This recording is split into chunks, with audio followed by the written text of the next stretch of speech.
नमस्कार, आप देख रहे हैं आर्या न्यूज। आपके साथ मैं हूं पल्लवी रविंद्र सिंह। उत्तर प्रदेश में बढ़ रहे लव जिहाद के मामलों को देखते हुए सूबे की सरकार अलर्ट हो चुकी है। तो वहीं उत्तर प्रदेश कैबिनेट ने लव जिहाद पर अध्यादेश भी पास कर दिया है। इस अध्यादेश के मुताबिक अब धोखे से धर्म बदलवाने पर 10 साल तक की सजा का प्रावधान सुनिश्चित कर लिया गया है। तो वहीं इसके अलावा धर्म परिवर्तन के लिए जिलाधिकारी को 2 महीने पहले ही अब सूचना देनी होगी। एक रिपोर्ट देखिए आप। एक प्रभावी कानून बनाएंगे। छद्मवेश में चोरी छुपे, नाम छुपा करके, स्वरूप छुपा करके जो लोग बहन बेटियों की इज्जत के साथ खिलवाड़ करते हैं, उनको पहले से मेरी चेतावनी, अगर वे सुधरे नहीं तो राम नाम सत्य है कि यात्रा अब निकलने वाली है।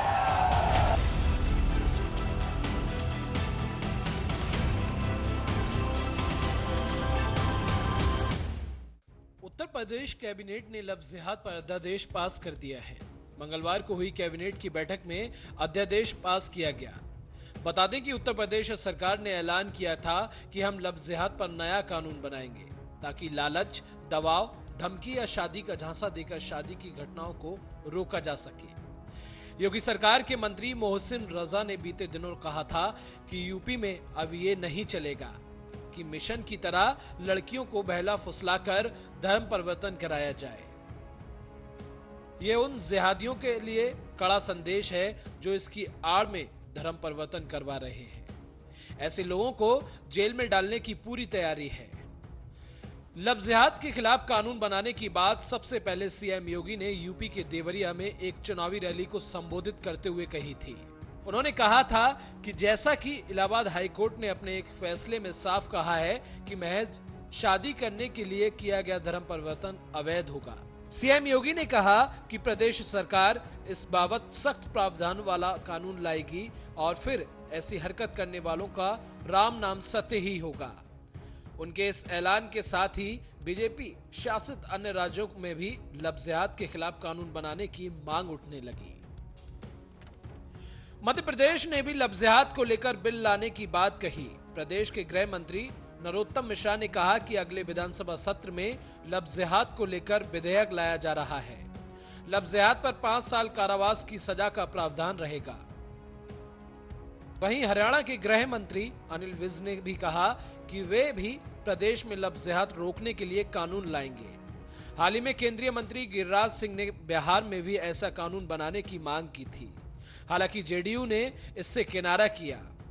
शिवसेना की ओर से संजय राउत ने कहा है कि अगर बिहार में ऐसा कोई बिल आता है तो हम उसे देखेंगे। नीतीश कुमार एक शांत स्वभाव वाले मुख्यमंत्री हैं। बहरहाल लव जिहाद करने वाले आरोपियों को अब बख्शा नहीं जाएगा और उसी को लेकर आज उत्तर प्रदेश कैबिनेट ने लव जिहाद पर अध्यादेश पास कर दिया है। Special desk, Arya news. एक प्रभावी कानून बनाएंगे। इस मामले पर ज्यादा चर्चा करने के लिए कांग्रेस के नेता हैं अंशु अवस्थी हमारे साथ फोन लाइन पर जुड़ चुके हैं। अंशु जी, स्वागत है आर्या न्यूज पर। अंशु जी, आवाज पहुंच रही है आप तक? हाँ, मिल रही मुझे। अध्यादेश में लव जिहाद जैसे शब्दों का प्रयोग तो नहीं किया गया है, लेकिन कानून तो अब योगी सरकार ले आई है कि जबरदस्ती अगर धर्म परिवर्तन कराया तो 10 साल तक की सजा हो सकती है। क्या कहेंगे आप? देखिए, जबरदस्ती धर्म परिवर्तन पर पहले से 10 साल की सजा और आर्थिक दंड का प्रावधान था। मैं तो भाजपा के साथियों से, अपने मित्रों से कहूंगा, खासतौर से उत्तर प्रदेश के मुख्यमंत्री श्री आदित्यनाथ जी से, कि वो भारत के संविधान को पढ़े। यदि भारत के संविधान को पढ़ा होता तो उसमें वो जरूर पढ़ते कि आईपीसी 493, आईपीसी 494, आईपीसी 495 और 496, ये 4 ऐसी धाराएं हैं भारत के संविधान में जिसमें ये कानून पहले से है। स्पष्ट तौर से लिखा है कि जबरदस्ती कोई किसी के साथ शादी नहीं कर सकता, जबरदस्ती धर्म परिवर्तन नहीं करा सकता। और इससे पहले उत्तर प्रदेश की सरकार ने जो एसआईटी गठित की थी कानपुर की घटनाओं पर, परिणाम क्या हुआ? एसआईटी ने तो कह दिया कि कोई भी लव जिहाद जैसी या जबरदस्ती धर्म परिवर्तन नहीं है। भारत का संविधान अनुच्छेद 21 के अंतर्गत प्रत्येक व्यक्ति को उसकी मनमर्जी से रहने की धार्मिक आजादी और शादी की आजादी चुनता है। तो भारतीय जनता पार्टी की सरकार तो आम आदमी के जो अधिकार है उनकी कतई उनको समाप्त अनुच्छेद करने पे 21 लगी हुई बिल्कुल है। अंशु जी, अनुच्छेद 21 यही कहता है कि आप अपनी मर्जी से किसी के भी साथ रह सकते हैं, शादी कर सकते हैं, जैसा कि आप कह रहे हैं अनुच्छेद 21 में ये है। लेकिन अगर अध्यादेश की बात करें तो उसमें भी तो ऐसा कहीं नहीं लिखा है कि आप अपनी मर्जी से नहीं रह सकते। उसमें यह कहा गया है कि अगर जानबूझकर जबरन किसी को धोखा दिया जाता है, अगर अपना नाम गलत बताकर उसका धर्म परिवर्तन कराया जाता है, या फिर उसे जिन बातों को उसमें जिक्र किया गया उसमें तो यही सारी बातें ना कि झूठ बोलकर, लालच देकर अगर किसी मासूम का धर्म परिवर्तन कराया जाता तो उसके बाद इस तरीके की कार्रवाई की जाएगी। उसमें कहां लिखा हुआ है कि नहीं आप स्वेच्छा से नहीं जा सकते? स्वेच्छा से जाने का प्रावधान उन्होंने कहा है कि जिला मजिस्ट्रेट के पास जाइए, 2 महीने पहले अर्जी देनी होगी, लेकिन इसके लिए आप स्वेच्छा से जा सकते हैं। जो पहले से कानून है, देखिए आप बात समझिए, बहुत महत्वपूर्ण है। भारत के संविधान में पहले से कानून है, तो जब पहले से कानून है तो दूसरे कानून की आवश्यकता ही नहीं थी। हम तो जो पहले से कह रहे हैं, आप आईपीसी, आप वरिष्ठ पत्रकार हैं, आईपीसी 494, 493 आप निकाल के देख लीजिए। स्पष्ट तौर से कहता कोई भी आदमी किसी का जबरदस्ती धर्म परिवर्तन नहीं करा सकता। यदि ऐसा होता है तो 10 साल की सजा और आर्थिक दंड भी होगा। भाजपा तो उन कानूनों का सख्ती से पालन नहीं करा पा रही। सच्चाई ये है कि भारतीय जनता पार्टी की सरकारें हर मुद्दे पर बुरी तरीके से फेल हैं। ठीक है, बीजेपी के प्रवक्ता हैं संदीप द्विवेदी जी हमारे साथ फोन लाइन पर जुड़ चुके हैं। आपके इस सवाल का जवाब हम सीधा उन्हीं से लेते हैं। संदीप जी, स्वागत है आर्य न्यूज पर। जी धन्यवाद। ठीक है, अंशु जी हैं, कह रहे हैं कि देखिए भैया, संविधान में तो पहले ही इन बातों का जिक्र था, आप लोगों को कानून लाने की जरूरत ही नहीं थी। देखिए, ये बात सही है कि कानून में इस तरह के प्रावधान थे कि जो इससे मिलते जुलते थे, लेकिन मुझे थोड़ा सा बड़ा अजीब सी एक स्थिति ये लग रही है कि इन लोगों को, या तो ये कहिए कि पप्पू एंड पार्टी को ये समझ में क्यों नहीं आता है कि जब पहले से प्रावधान थे, अगर उनको फ्रंट लाइन पे ला दिया गया तो फिर विरोध किस बात का।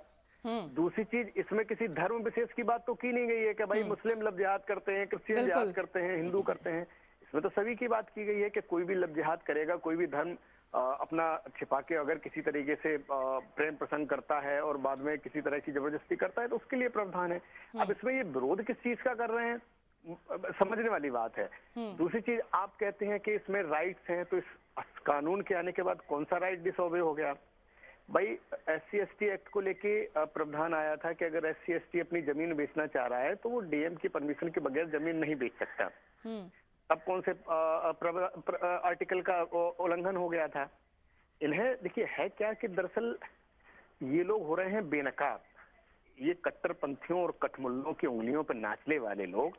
इन्हें आज भी डर इस चीज का है कि अगर कठमुल्लों की भाषा नहीं बोलेंगे तो इनकी बायराट की सीट भी इनके हाथ से जाएगी। इनकी मजबूरी है इस तरह की भाषा को बोलना और खुल के कट्टरपंथियों के गुर्गों का बचाव करना।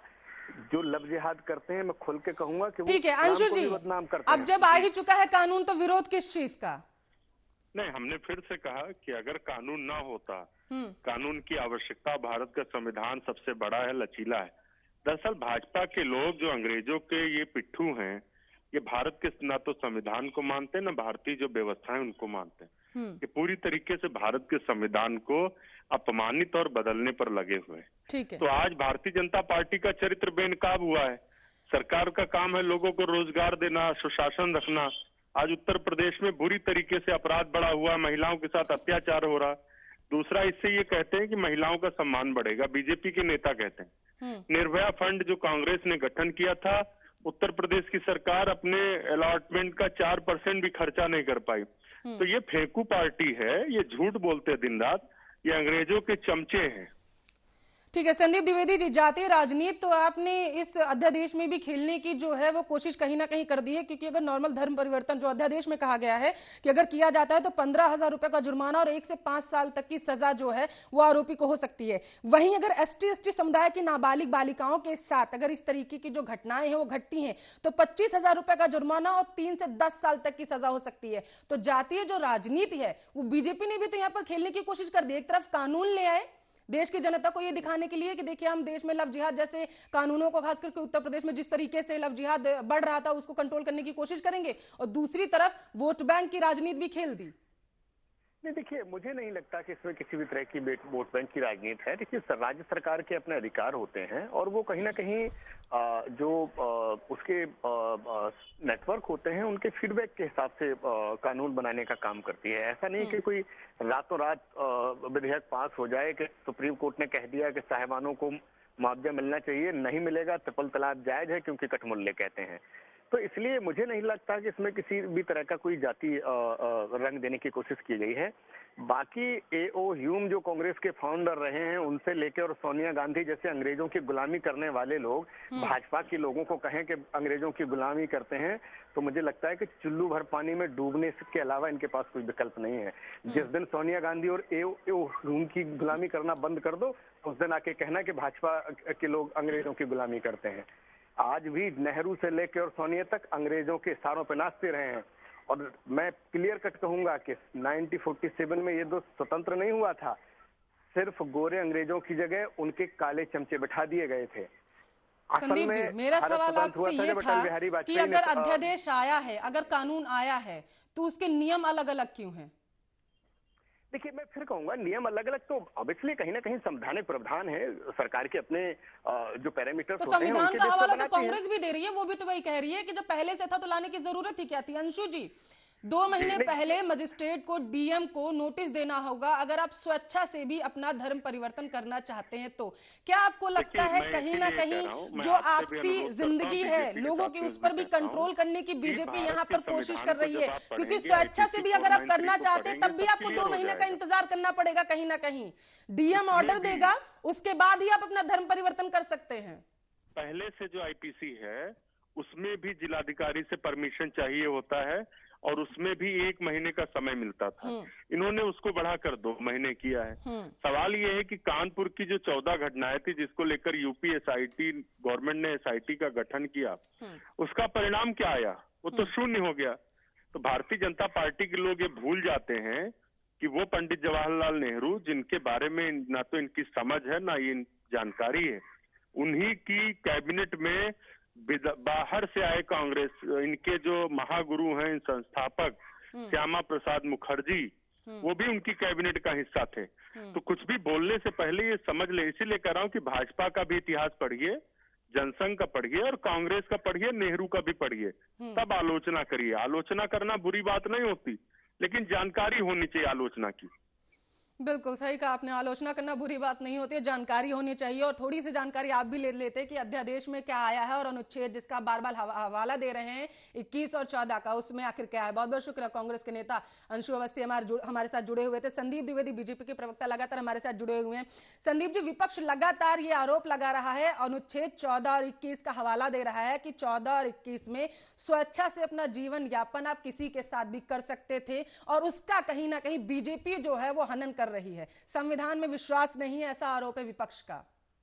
नहीं, देखिए, ऐसा कहीं कुछ नहीं है विपक्ष का, क्योंकि उनको तुष्टीकरण की राजनीति करनी है तो वो तो इस तरह के आरोप लगाएंगे। ये देखिए, आप फंडामेंटल राइट की बात करने वाले वामपंथी और कांग्रेसी ये बता दें कि आपने कभी फंडामेंटल ड्यूटी की बात की? आप चाहते हैं फंडामेंटल राइट तो हम एंजॉय करें, लेकिन हमें फंडामेंटल ड्यूटीज को अवे ना करना पड़े। दूसरी चीज मैं आपको बता दूं, जिस अनुच्छेद की बात कर रहे हैं उस अनुच्छेद को यहाँ डिसोबे नहीं किया गया है। क्लियर कट है कि भाई आपका हर चीज की एक परमिशन होती है। कोर्ट में भी आप जाते हैं तो उसमें भी एक सर्टेन पैरामीटर्स आपको फॉलो करने पड़ते हैं, वो आपको करने पड़ेंगे। दूसरी चीज, आप लीगल प्रोविजंस की बात करते हैं, यहाँ पे बहुत से केस ऐसे हैं जहाँ पे कहीं भी छोटे स्थान पे जाके उन्होंने मैरिज कर ली, कोई रजिस्ट्रेशन नहीं करवाया, ना ही कहीं किसी कोर्ट में अप्लाई किया, 3 साल बाद पता चला कि धर्म परिवर्तन करके शादी की थी। मतलब उसमें धर्म परिवर्तन इनफैक्ट हुआ ही नहीं कि वो लड़की यही जानती रही कि ये लड़का हिंदू है और बाद में ईद पे पता चला कि नहीं ये तो मुस्लिम है, और बाद में जब उसने विरोध किया तो उसको घर से निकाल दिया, उसके साथ हरेसमेंट हुआ। तो उस तरह के केसेस में क्या प्रावधान है बताइए? तो कहीं ना कहीं सभी चीजों को कंक्लूड करके देखिए, कुछ प्रावधान उपलब्ध थे, कुछ को कहीं ना कहीं सरकार ने और जोड़ा है। ओवरऑल अगर देखिए तो इसमें अब एक फ्लेक्सिबिलिटी और क्लियरिटी आएगी, किसी जज को भी निर्णय लेने में आसानी संदीप जी, रहेगी इसमें और कोई दो राय कहीं ना नहीं कहीं है कि लव जल्दी जिहाद निर्णय जैसे होंगे। मुद्दे बहुत संवेदनशील हैं और कानून बनना इन पर बेहद जरूरी था, खास करके उत्तर प्रदेश से जिस तरीके से लव जिहाद के मामले लगातार सामने आ रहे थे। अगर कानपुर की सिर्फ बात करें तो 14 से 20 मामले सिर्फ और सिर्फ कानपुर से सामने आए हैं और उसी के बाद शायद सरकार को होश आया कि इस पर कानून बनाना चाहिए। लेकिन लगातार जैसा कि आप भी कह रहे हैं कि पहले से कानून थे, बस उसमें और कुछ चीजें ऐड की गई हैं और अब उन पर कार्य किया जाएगा। तो जो पहले से ही कानून बने हुए थे संदीप जी, तो उन्हीं को सुदृढ़ तरीके से लागू करने की कोशिश क्यों नहीं की गई? नहीं, देखिए, बहुत से ऐसी चीजें थी जिनके लिए प्रोविजंस नहीं थे और जिनको सुदृढ़ करने की लागू करने की बात करिए उनको लागू किया गया कहीं ना कहीं। लेकिन जिन चीजों में गैस मिलता था, आपने बस शादी कर ली, आपने लड़की को नहीं बताया कि आप मुस्लिम हैं। जैसे एक केस आया था, साकिब ने अमन बन के शादी की और ईद के दिन उस लड़की को पता चला कि तो मुस्लिम है। तो अब उस लड़की के पास तो कोई विकल्प नहीं बचा और क्योंकि उसने अपनी मर्जी से मैरिज की तो आप उसमें किसी तरह का उसके ऊपर केस भी नहीं कर सकते थे। तो उस तरह की चीजों को, उस तरह की कंफ्यूजन की स्थिति को दूर करने की कोशिश की गई। दूसरी चीज मैं आपको बता दूं, इस कानून के आने के बाद एक क्लियर मैसेज उन लोगों के ऊपर भी जाएगा जो कहीं ना कहीं कंफ्यूजन की स्थिति तो अभी भी पैदा हो गई है, क्योंकि इस पूरे अध्यादेश में कहीं पर भी ये जिक्र नहीं किया गया है कि लव जिहाद जैसे जो मुद्दे अभी उठ रहे थे इतने ज्यादा, उन्हें कंट्रोल करने की कोशिश की गई है। सिर्फ और सिर्फ ये कहा गया है कि अगर धर्म परिवर्तन जबरन किसी का कराया जाता है तो उस पर जो एक्शन लिया जाएगा। किस चीज का डर था जिसकी वजह से लव जिहाद जैसे जब इतने मामले बढ़ ही रहे थे, जब लगातार अगर हम सूबे के मुखिया की बात करें वो भी कहते रहते हैं कि हाँ इस पर कानून लाया जाएगा, तो अध्यादेश में कहीं पर भी लव जिहाद जैसे शब्दों का प्रयोग क्यों नहीं किया गया है? इसमें कहीं ना कहीं उस क्राइम को छोटे छोटे हिस्सों में बांट के और उसके जो लूपहोल्स हैं उनको बंद करने की कोशिश की गई है जी। और कहीं ना कहीं इसको आप लव जिहाद नहीं कह सकते, एक धर्म परिवर्तन या जो हैरेसमेंट के चीजों को जो यूज किया जाता था उनको कहीं ना कहीं रोका गया है। शब्दों को नहीं समझ पा रहे। संदीप जी माफ करिएगा, हमारे साथ मुस्लिम स्कॉलर हैं साइस्ता अंबर जी फोन लाइन पर जुड़ चुके हैं। साइस्ता जी स्वागत है आर्या न्यूज पर। जी शुक्रिया, धन्यवाद। कानून आ चुका है उत्तर प्रदेश में, धर्म परिवर्तन अगर जबरन कराया जाता है तो कम से कम 10 साल तक की सजा का प्रावधान आ गया है, क्या कहेंगे आप? देखिए कानून चाहे कितने भी बन जाए और बात यह है कि लव जिहाद, जिहाद का मीनिंग ही पहले लोग गलत समझ रहे हैं। जिहाद एक क्रांतिकारी संघर्ष है। जिहाद एक ऐसे आंदोलन, एक ऐसा संघर्ष है जो अमन और प्यार और कुर्बानी के प्रति है। माँ अपने पेट में 9 महीना बच्चे को रखती है, वो जद्दोजहद करती है। एक प्रशासनिक अधिकारी, एक फौजी, एक देश का सैनिक, एक प्रशासन, एक सरकार, एक मंत्री, अगर वो देश को बचाने के लिए दुश्मनों को चुनौती लेता है और उनको मुंह तोड़ जवाब देता है, हमारे देश के जो सैनिक है जो बर्फ पे बैठे हुए देश की सुरक्षा कर रहे हैं, वो ऐसा जिहाद है जो अपने परिवार को छोड़ करके वो एक पवित्र, एक मुकद्दस जिहाद है।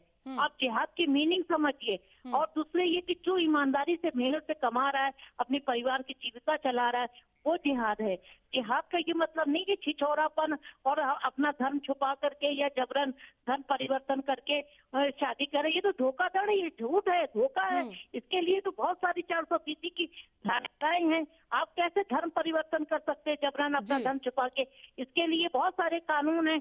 मैरिज रजिस्ट्रेशन है, बालिग होने का भी रजिस्ट्रेशन होना चाहिए, ऐसी सारी चीजें हैं।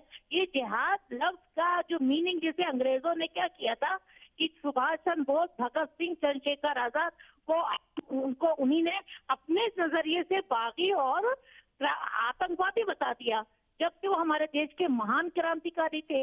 उन्हीं ने अंग्रेजों को डराने के लिए पार्लियामेंट में बम इसलिए फोड़ा, किसी की जान नहीं गई, बल्कि उनको डराने के लिए कि हम जिंदा कौम है, हम जिंदा भारतीय हैं, हम स्वाभिमानी भारतीय हैं, तुमको यहाँ रहना नहीं है, हम तुम्हारी गुलामी पसंद नहीं करते। लेकिन अंग्रेजों ने उनको आतंकवादी कह के फांसी की सजा दे दी। वो उनका नजरिया था, फूट डालो राज करो। तो यहाँ पर ये जिहाद कि हम फूट डालें और भेदभाव पैदा करें, ये हिंदुस्तान का संविधान आपसी सौहार्द और अपनी निजी आजादी की संविधान है और अगर कोई अपना धर्म छुपा करके और किसी से जबरन विवाह करता है, उसको सख्त धाराओं में सजा दी जानी चाहिए और ऐसी सजा और ऐसा दंड हो कि दूसरे लोग भी धर्म छुपा करके और बिल्कुल शादी करके निश्चित तौर पर सही कह रही हैं आप। संदीप जी, समय की कमी है, आखिरी सवाल आपसे। जिस तरीके से आप भी लगातार कह रहे हैं कि पहले से कानून थे और बहुत नीड थी, अगर हम उत्तर प्रदेश की बात करें ऐसे कानूनों की कि वो लव जिहाद जैसे मामलों पर अंकुश लगा सकें, लेकिन यहाँ पर बड़ा सवाल ये है, ये कहीं न कहीं धरती पर आकर के धराशायी तो नहीं हो जाएगा एंटी रोमियो एक्ट की तरह? लागू हो पाएगा? नहीं, ऐसा नहीं है। इस कानून को लागू होने दीजिए, इसका इम्पैक्ट भी दिखेगा। बाकी जिन लोगों के अंदर डर बैठ गया है वो अभी से चिल्लाना उन्होंने शुरू कर दिया है और जिस तरीके से विपक्ष कहीं ना कहीं आरोप प्रत्यारोप लगा रहा है, उसको डर है कि कहीं ना कहीं कठमुल्ले फिर विपक्ष को घेरना शुरू ना कर दें कि हमें बचाने की कोशिश क्यों नहीं कर रहे हो। भाई अब जिहाद शब्द मैं आपको बता दूं मैडम, जिस तरीके से अपने तरीके से जिहाद शब्द को डिस्क्राइब कर रही थी, जिहाद का सिर्फ और सिर्फ एक ही मतलब है, इस्लाम को किसी भी तरीके से पूरे विश्व में फैलाना। वो किसी भी तरह का जिहाद हो सकता है, लव जिहाद भी हो सकता है, आतंकवाद जिहाद भी हो सकता है, प्रॉपर्टी जिहाद भी हो सकता है और धर्म परिवर्तन जिहाद भी हो सकता है। दूसरी चीज, इस कानून को लेकर सरकार बहुत सीरियस है। जी बिल्कुल, बहुत बहुत शुक्रिया। बीजेपी के प्रवक्ता संदीप द्विवेदी जी हमारे साथ फोन लाइन पर जुड़े हुए थे। साइस्ता अंबर हमारे साथ लगातार फोन लाइन पर जुड़ी हुई थी। बहुत बहुत शुक्रिया आप दोनों का इस मुद्दे पर चर्चा करने के लिए।